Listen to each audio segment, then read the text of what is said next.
It's my pleasure to introduce to us this afternoon our keynote speaker for this in the second half of the session, Ms. Yvonne Apio Brendle Amolo.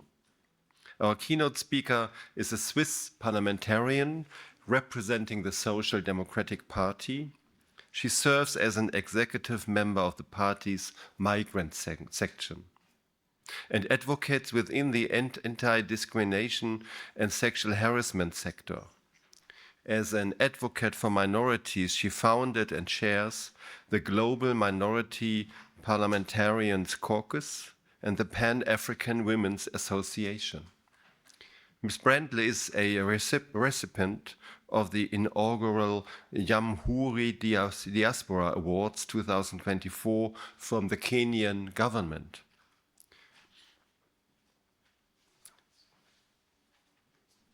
The inaugural 2024 Humanitarian Award for her engagement and fight against social injustice in Europe, and a 2019 United Nations Fellowship of Person of African Descent recipient.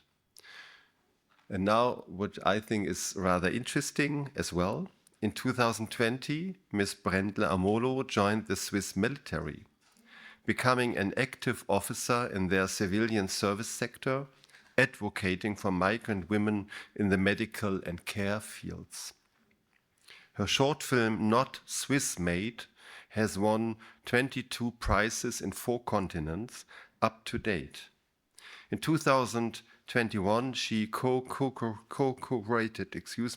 the art projection Frauenmünster 21, celebrating the 50th anniversary of women's federal voting rights in Switzerland, and was pivotal in ensuring the participation of women of African descent in exhibitions on Zurich and Switzerland's colonial histories, which included her artwork, The Most Disrespected Woman is the Black Woman. In 2023, she was a panelist at the United Nations 53 Human Rights Session on Gender-Based Violence in Public and Political Life.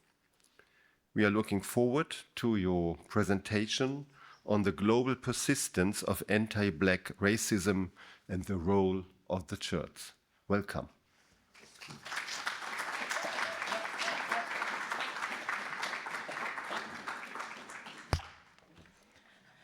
Thank you very much for that introduction. I was not expecting that you would actually out me like that, especially the military part, but I can deal with it. Thank you very much also to the World Council of Churches for this invitation. I'm very honored to be here to speak to you. We have heard about the Berlin Conference. I don't need to tell you any more about that. That would be preaching to the choir. We have heard about mostly how it affects Black and brown people in Africa.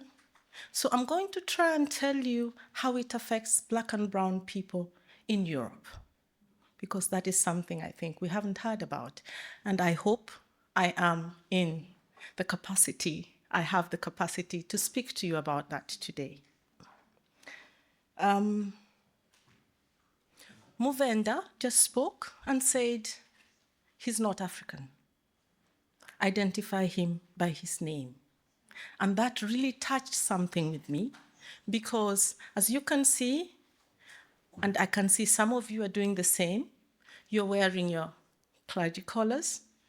I try, when I go out to speak, especially on people of African descent, to remind myself that although I am also a Pio, I have to represent Africa, especially in the very white spaces I go to, because, like he rightly said, that was a colonial aspect, name, and that is how they identify us. So to be able to break that down, I have to first identify as African, then identify as a Pio. Thank you for the reminder. The colonial persistence of anti-Black racism and the role of the church. Every once in a while, I will look at my notes because this is a very sensitive subject for me and some of you. So I need to be reminded not to forget everything I want to say. I will rush through the first slide. Please, the next one. Because these are some of the things you already know. Here we see the historical complicity of the church. And as you can see, and you know about it, it left a lot of lasting impact on the Black community. Then we see the contemporary challenges. And here we see there are subtle forms of racism that have manifested themselves in the religious institutions. Don't worry, I will talk about them later. Then we see the racial diversity caps. And here we see that many churches lack representation. And when I say representation, I mean people of African descent, Black people, brown people like me, in high positions, in leadership positions in the church. We will talk about how that affects people. And this lack of diversity can perpetuate a lot of the sense of exclusion and marginalization exactly among these people. Then we see the resistance to change in these institutions. Some churches resist to acknowledge the systemic racism that is past, but still going on, within their institutions. We will talk a little bit about that. Then we will see the call for reconciliation. And here we see the persistent anti-Black racism and how the demands for a collaborative response, which we have heard about today, during the morning and now from Movenda, we see how addressing these past failures from the church can contribute continuously to the racial equity and human dignity, the lack of it. Next slide, please. So, yes, the historic involvement of the churches in operation. Here, I will also just quickly go through it. The missionary discourse. We see that during the missionary times, those who went to Africa wrote back and sent messages about pagan Africa. And up until now, most people think we have decolonized a lot of this. Most people don't know that they really cemented this thought and this perspective of Africa. The white lens is still very, very prominent in how the church institutions see Africa. So this, at that time, stereotypes that they placed on Africans are still very much persistent in the religious institutions. Then we see the legacy of slavery. And with the legacy of slavery, we know that the church had a lot to do. Let's say, for example, with apartheid in South Africa, and we have discussed that. And some churches, they promote education so people can learn about that. Some churches, knowingly or unknowingly, continue to perpetuate these harmful stereotypes. So several churches, some people don't know this, and I think I'm here preaching to the choir, I really hope not, hold a lot of artifacts. People think only the museums, like the ones you visited today, hold those artifacts. But there are a lot of churches that do that, especially in Switzerland, where I am.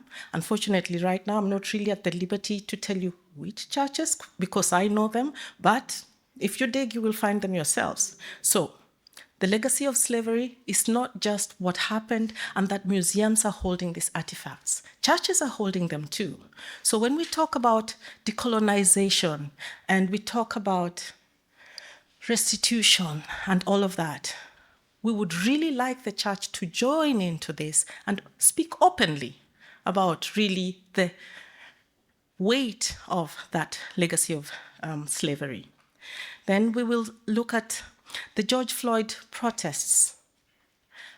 I have never been grateful for a demonstration like I am for the George Floyd protests, because much as a lot of the political discourse was and still is dictated by the US, also, some of the things that happen to Black and brown people are dictated by what happens to the US. And we saw how the whole protest started there and came down to Europe.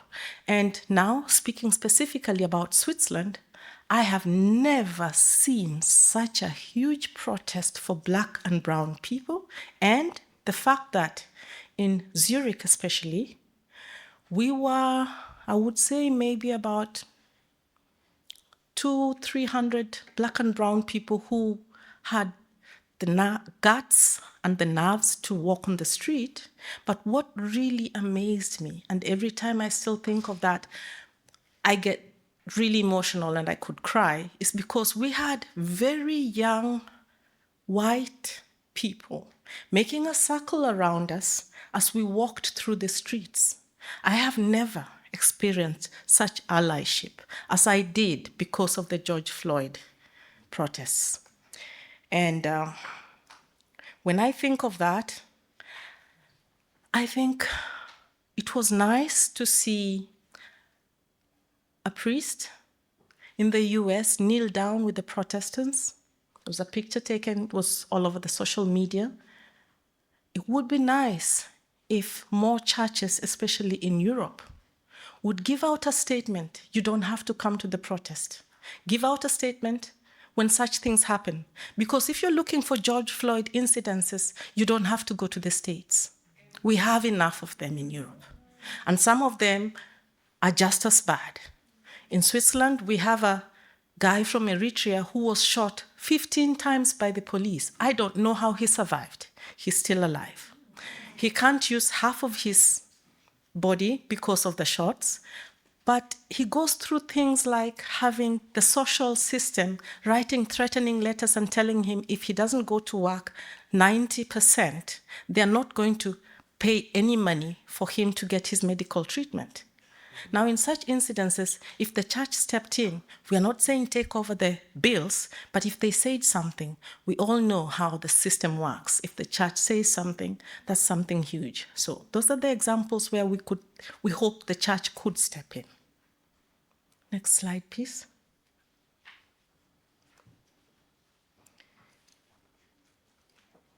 Okay. Now, I already went a little bit there, so I'm going to talk to you now about the present day manifestations of the anti-Black racism in Europe.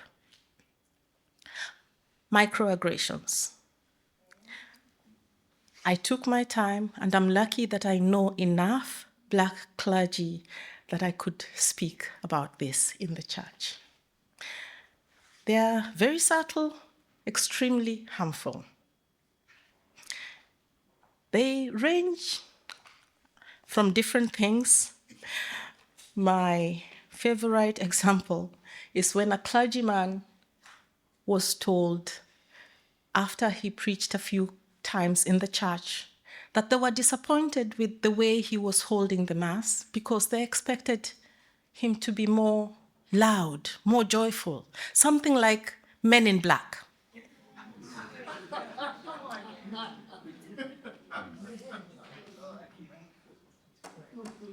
Yes, we are African. Yes, we are Black. Yes, we are loud and proud. But exactly like Movenda said, most of you learned what you're preaching and teaching now from Western schools. And when we go to school, we school the hell out of those books. So we will do exactly what you taught us, and we know how to live our behavior and our culture, which I am now showing you, behind, so that we get the job done. There is a time and a place for everything. Even we understand that.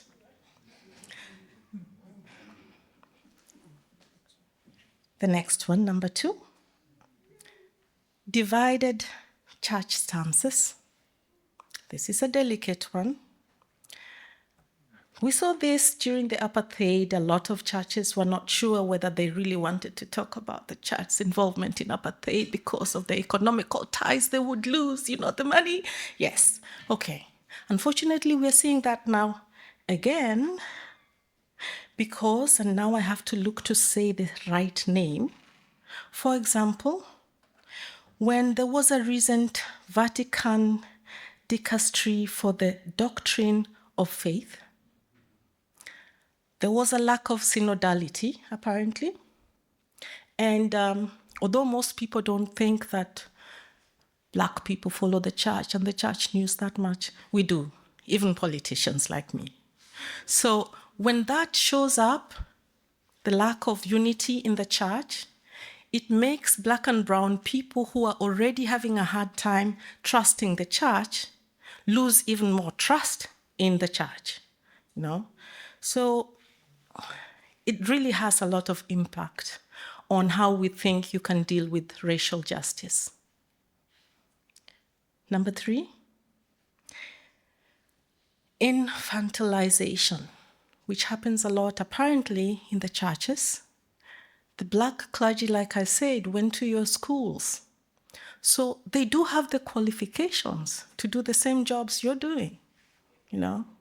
And this we see by the lack of representation in the leadership roles.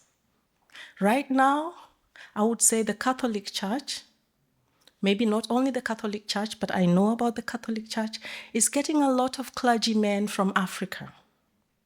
Getting them from Africa and having them come here is all well and good. We love to come here and preach, but then let them do the job. You know, just wanting our blues and not our pain does not work. And quoting a lot of us and a lot of our sayings and a lot of our proverbs is all well and good, but let them do the work. So there we are, as a Black and brown community, think we are experiencing a new form of cultural colonization from the Western imperialism. I know I'm a bit direct, haven't learned to be that Swiss yet, where I'm more diplomatic. But hey, I'm at that age where I'm not sure I have to learn that. The next one. The racial, no, go back, sorry, one more. Yes, thank you. Racial justice advocacy. Here,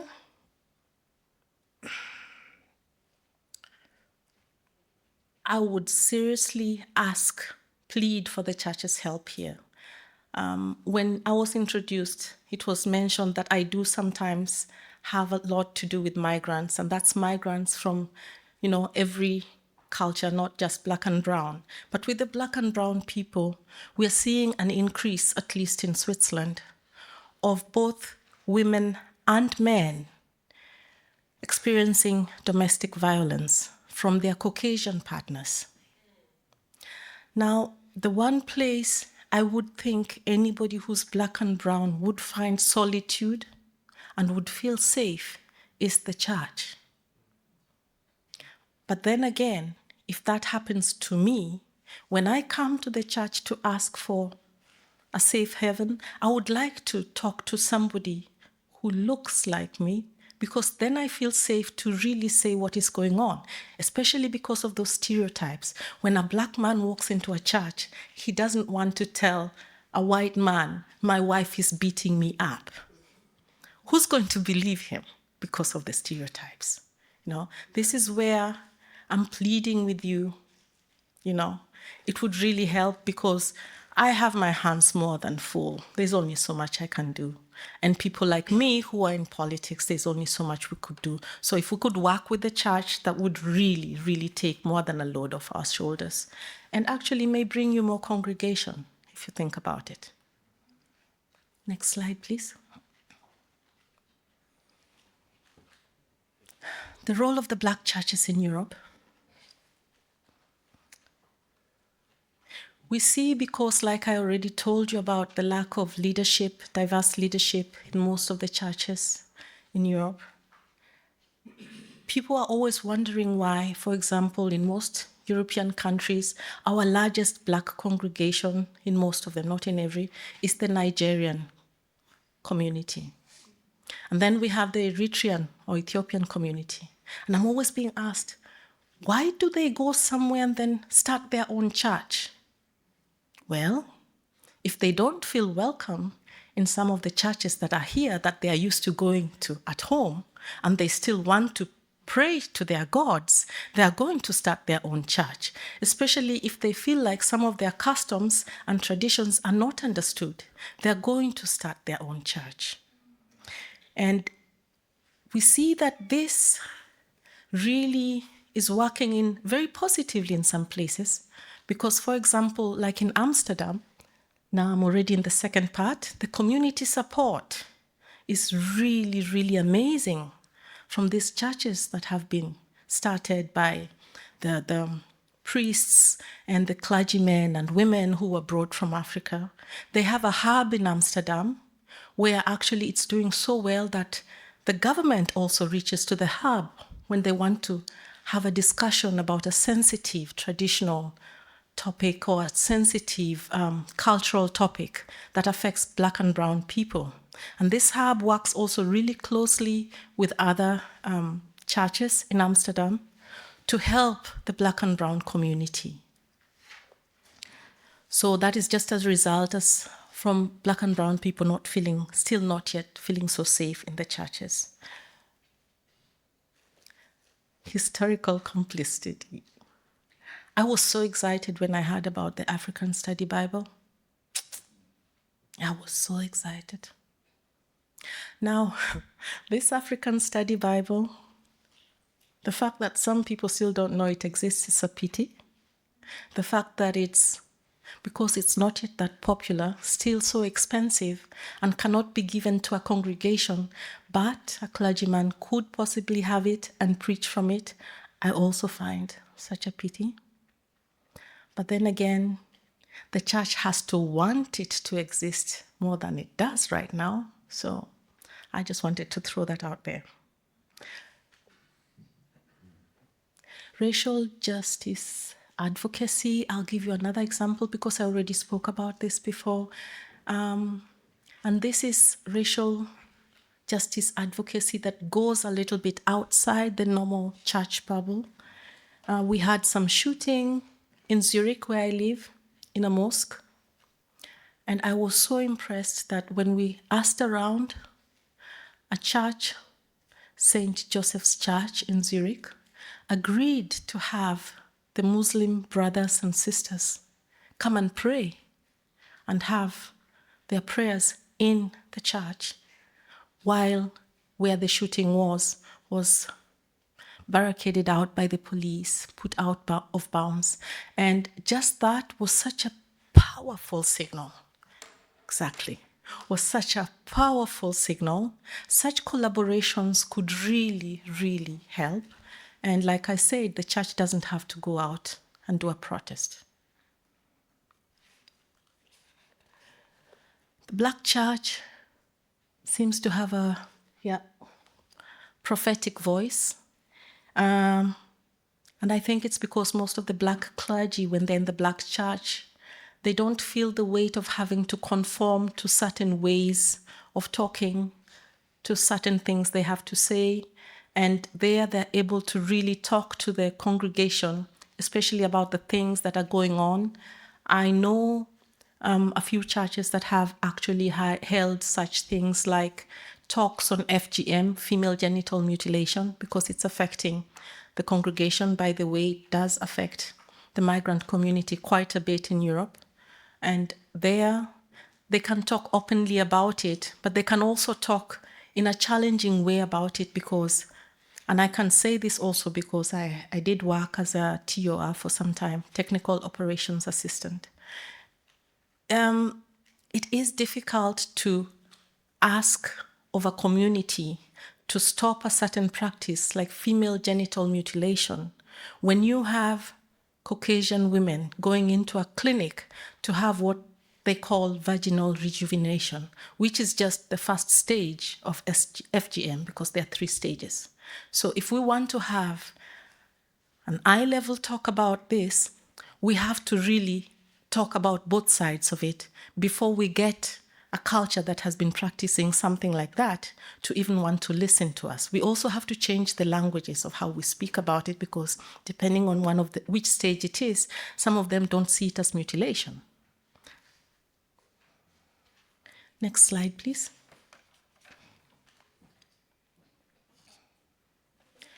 So I just put out a few things and areas where I thought it could be beneficial and it would help if they were touched upon. The role of education and awareness, anti-racism training. It sounds lighter than it is. It's not that easy to do. Believe me, I have tried. So ongoing education, it's really vital, but not just ongoing education for individuals, because every once in a while I go to a church and I meet this super clergy person, Caucasian, who has done all the training and they're really good at it. But if it is one person and then there's the whole church there, it doesn't really help that much, you know. So I would say it would be good if it was not just for individuals, but a way where the whole staff kind of do it. And I have done this also with companies that say, if we call you in for anti-Black racism training, it's like we are admitting we have a problem. So give it another name, but teach the right stuff. That works all the time. Call it a training on ethics if you want. Call it whatever you want, but do the work, do the training. Critical self-reflection. I'm hoping you just did that before your lunch. You were asked to by the people who organized that. So I'm not going to I don't have to touch on that. I'm assuming you had critical reflection, especially about the very wide narratives out there. Safe discussions. Once again, thank you for inviting me here, because this is a safe space, for me at least. I hope it is for you as well. So I'm trying to use this safe space, which you have given me, to say some of the things that we really need you to hear. And I am hoping that you're receiving it in a very welcoming way. Ongoing education. Anti-Black racism is always changing. The resources are always changing. Right now, we have somebody who's getting rid of the books, getting rid of the education, getting rid of God knows what. It just has to be Black, it has to go. It's always changing. So we need to always keep the education going and find new ways of dealing and giving the education. Next slide, please.